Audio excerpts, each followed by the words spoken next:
Здравейте, банда! Пускам ви едно готино радио, което може да го слушате на път, без да ви прекъсва, защото повечето радиа прекъсват и много отварят.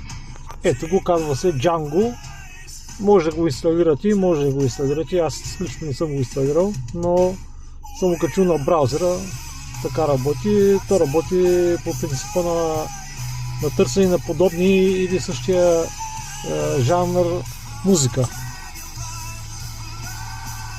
Сега ще пусна White Snake, искам White Snake да слушам, ето го. Тук съм сложил в търсачката. Ето го. И сега го задавам. И ще почнем да търси точно само White Snake музика и подобни на David Coverdale и така нататък. Готиното е на това радио, че е много леко и търси точно определен стил, който вие искате да слушате. Все едно искате да бъдете всеки ден с различна жена. Така мога да го привлича. Като има функция да си сменяте песенци, следващата песен е тук. Ако не ви харесва тази песен. Чакай, че не шпумжава тиснето. Сега им пусна подобна група на Europe. Може и от самия волан да си го сменяте с копчето. Ето.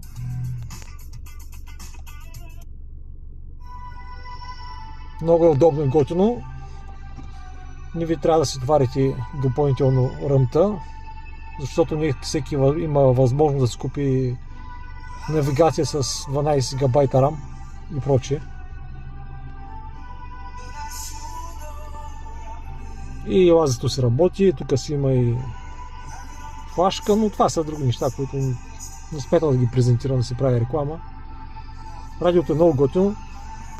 Моля, ползвайте си го, но не дейте го рекламират, защото едно нещо почне много да се рекламира. Те го развалят или го бъгват, или го правят платено. Мога да ви кажа един друг плюс. Ако искате да нямате реклами, си го инсталирайте през ето този браузер. Браве, много е готин. И от него може да слушате същевременно и YouTube по време на път, без да имате реклами. Тук съм го направил да се изключва, за да не ми свети в тъмното. Това е от мен, благодаря ви много.